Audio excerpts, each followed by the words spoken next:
I am here to turn real estate development upside down, or perhaps I'm here to turn it back right side up, and it's been upside down for a long time. It's time to stop building suburbs. It's time to stop building shopping malls. It's time to stop building office parks. It's time to have no more urban design that requires transportation to accomplish the mundane chores of daily life. And why is it?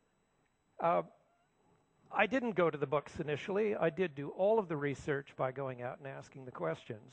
But after I had finished, I found out that in 1995, Victor Papanek had said it much more elegantly. And I want to read this. It says, "We sense something has gone terribly wrong with our communities. Hamlets and cities, slums and suburbs all lack a sense of cohesion.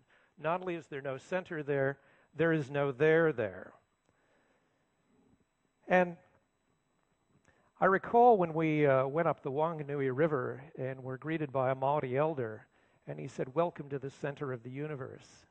And I realized that they do understand something that we have lost this sense of what it is to have your community, your place, be the center of the universe. A little further down the page, he wrote that Aristotle said that men form communities not for justice, peace, defense, or traffic, which is quite interesting because this was before we invented cars, but for the sake of the good life. The good life has always meant the satisfaction of man's four basic social desires: conviviality, religion, artistic and intellectual growth, and politics. Now in New Zealand, we have a law called the Resource Management Act, which governs building of communities, and they say it slightly more prosaically or drier. It says it's to enable people and communities to provide for their social, cultural, and economic well-being, health and safety, while protecting and preserving the environment. And they're wonderful words, but you then have to figure out, how do you enable people and communities to do it? The fact is that since World War II, we have been building our communities not to be the center, not to be providing the good life, but rather it was initially developed as an idea to keep the United States out of a relapse depression. And so what they decided was, because World War II had been won on gasoline, or petrol as we say here, and on motor vehicles, they would reinvent how we live, and they would create suburbs. Now, that did successfully pull the United States out of that potential risk when all the government contracts were going to dry up and all the workers were going to come home and there were going to be no jobs. But we're now finding out there were some unanticipated side effects of that that are really starting to bite back. And it's time now to come up with a new plan so that we don't have as really difficult a financial situation. It doesn't look like we're pulling out of it yet. And this may be one of the ways to approach it. So the question is, how should we build communities? Why should we build them? And I think that if we combine the sense of the good life with the idea of enabling people to provide for social, cultural, economic well-being while protecting and preserving the environment, that's probably a good place to go. So the first question we then asked ourselves is, well, how big should this community be? What is the optimal size to secure the good life? And it seems that there really are two different numbers that are conflicting. There's first what's called a face-to-face community. And in a face-to-face community, it's people know you and you know them. Your children are safe. If you're an old person, people look after you. And that number's about 500 people. And if it gets over 1,000, it starts losing it. But at the same time, there's a problem. Now, we call those villages. There's a problem with them, and that is that economically, they're not very strong. Shops can't survive with that kind of size. And the other big complaint is sometimes it gets a little too familiar. There's just not the space that you need. So the other size that's a magic number that does have a social, cultural, and economic enrichment is the town. And the town's about 10,000 population. What we concluded was the best thing to do is combine the two. And if you have 500 people in a village and you want a 10,000 population town, then you make a town out of 20 villages. And for lack of imagination, we decided to call it village towns. Now, I need to first of all make it really clear, this is not an eco-village, it's not co-housing, it's not an intentional community, because those types of places are about everyone sharing the same common values. This is a replacement for suburbs or a new form of living in which it's not only everybody in this room, but people you wouldn't think of connecting with. So it's a broad-based system where we focus on how do you have it so that you don't have conflict between people. Let's talk about some of the detail of this first. And I want to make clear, these are the ideal numbers. Every village town is going to be different. And it will be different because of the land, because of the people, because of the laws, because of the climate. But if we had an ideal, it would be about 500 acres, of which 125 is actually the village town itself, the part that has the life of it. It's within the village walls. And that's urban. And so that's on the left side there, the kind of experiences that you would have. And then you surround this with a wall, and outside it you have a green belt. And the green belt has the activities of festival fields, equestrian grounds, sports fields, gardens, productive forests, native timber, fields of flowers with cemetery, all of the real experience of nature. And that serves two purposes. One, it's far more connection for people than a city park. It's a much better environment, and it also solves the problem of what's called cross-boundary conflicts, so that you don't have, we're going to move into a community, we don't want them to feel a conflict, so this is a buffer zone. In addition to that, near the village gate, you have three things, allocate about 50 acres for that. One is an industrial park. We need to make things. We also need to employ people who are skilled in making things rather than rely constantly on buying those from some other country.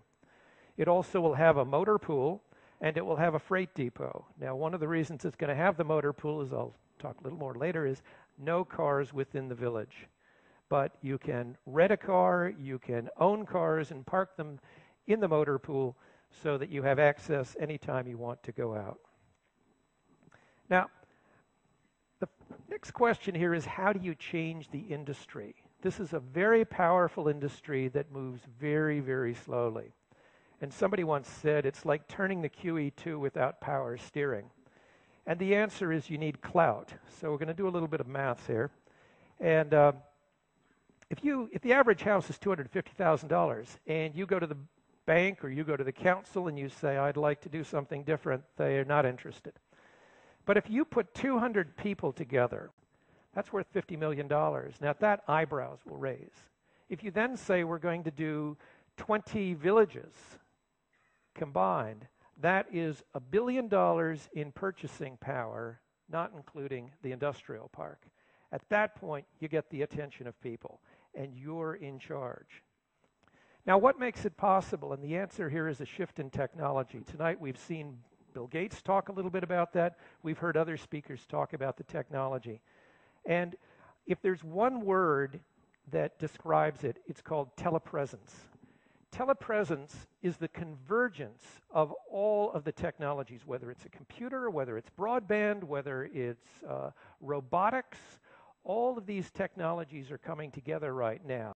The technology is moving very fast, but the most significant part of that is it now is creating the circumstances where people no longer have to live near the office and near the essential services. The first thing you have is teleconferencing.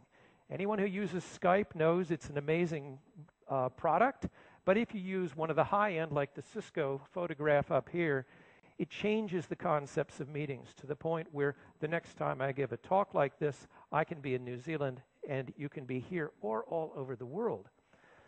The ability to collaborate. You watch what happens when people go into an office now, and they go and the first thing they do is turn on the computer or they pick up the phone.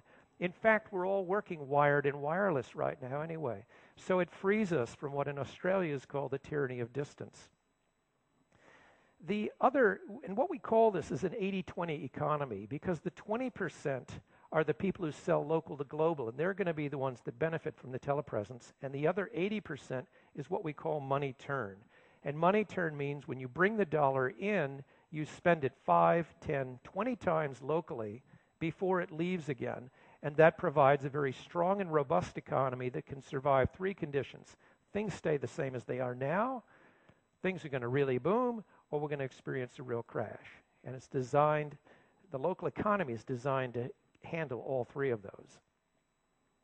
Now, the design of the community starts with a plaza. This was one of the major patterns we found, that every village has a plaza. And on that plaza, you're going to find workplaces. You're going to find cafes. You're going to find all sorts of different things that function around the plaza. Each village gets one of those. And the work occurs in those workplaces rather than in an office park, or it's on the primary streets if you have less foot traffic. Another part of the local economy is local food, and this is a big one, especially in the villages that are in the rural areas, because you contract with the farmers to provide the food that you need to feed 10,000 people a day, and you eliminate the long supply chain. A farmer is lucky to get 25% of the supermarket price for food. So if you go to the farmer and say, we can pay you more, the residents will pay less, and we want food that tastes good rather than food that can survive a long supply line. This is part of that local economy, the farming around it. I mentioned earlier the part of no cars. This comes under the concept of social well-being. As soon as you eliminate cars within the village, a lot of things happen. For a start, there's no appointment needed. People commute on foot, on bicycle. This picture was taken in Italy, and I finally understand why they all have such elegant shoes. It's because they don't commute by car, they commute by shoes. And this commute took them half an hour more because it was 2 minutes from their work to their home, but it was 28 minutes in which they were talking with each other. And this kept growing, and people came in and leaving. And this is what happens when you eliminate the cars. Now, it's not that everybody has to walk. There will be what are called NEVs, neighborhood electric vehicles, and they're the ones that deliver goods or people who can't walk. But if it's 10 minutes from point to any point within the village walking pace, you limit these and bicycles to that speed so it's safe.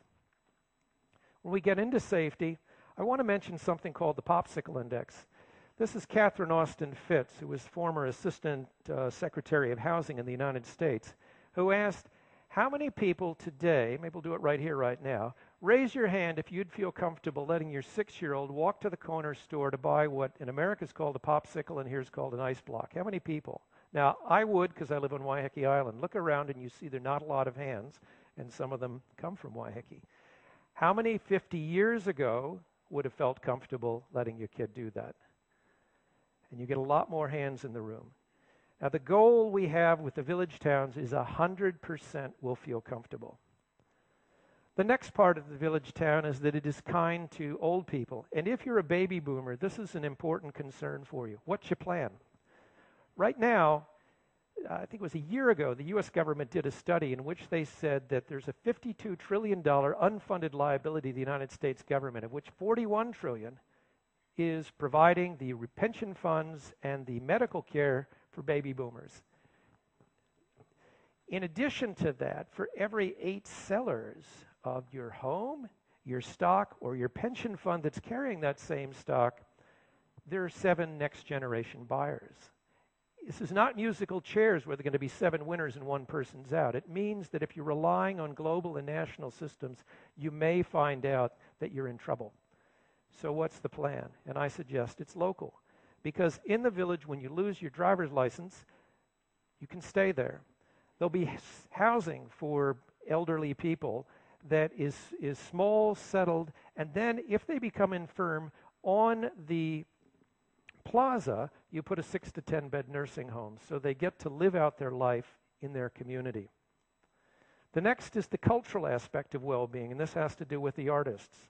And on every plaza, the development will fund the building of an artist guild hall. I don't decide what kind of an artist it is. We use Richard Florida's definition, so it's not just painters and actors and musicians, but it's also scientists, inventors, engineers, architects, anyone who is creative. 25 people come together, say, we want to have a guild hall, and the development pays for that, so they don't have a mortgage. It also provides affordable housing, what we call parallel real estate market, which means we sell to the first artist at a substantially lower price, a subsidized price, with one condition. When they go to sell the house, they can sell it for any price, but it has to be to another artist. We do the same thing with teachers. We do the same thing with people under 25. There's youth housing. You can live there till you're 100, but when you sell it, it has to be to somebody under 25, as well as essential workers. And this is called parallel real estate housing. Now, the next part is education. If you build a campus, you take a huge amount of land that is only used 15% of the year, and you separate the children from the role models, from the experiences of the community. It makes an awful lot more sense to build your classrooms on the plaza. The children are safe walking from classroom to classroom.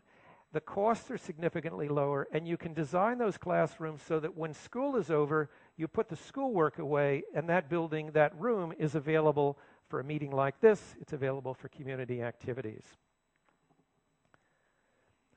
Now, in ancient Rome, the forum was defined as the marketplace where people conducted business. The forum itself was not a business. It was a place where people connected. What telepresence has done is enabled us to create forums on the internet so that people can connect in that way. And I think it was Seth Godin who talked about how new forms of tribes are emerging, people who share a particular common view of life. And so we have set up something called the Village Forum, and that's where you go, where you say, I want to sign up, I want to become a part of this. Now, the way we've structured it, this is happening all over the world. We have an initiative here in Sydney, we have one in Auckland, we have one in Austria, where it's just now being translated into German. And in all of these different initiatives, somebody's come forward, put their hand up and says, I want to be a town coordinator.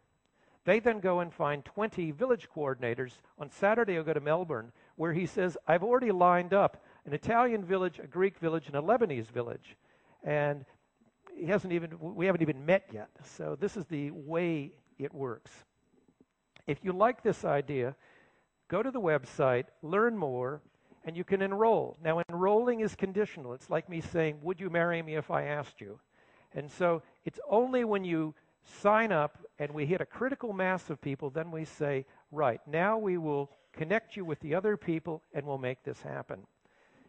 The final slide has absolutely nothing to do with what I'm talking about, but last night as I was working to prepare this, my wife said, you've got to come down, there's a more pork. And this picture was taken last night with no Photoshop, nothing. I snapped it, shot it, and somehow I take that as a good omen for tonight. So thank you very much.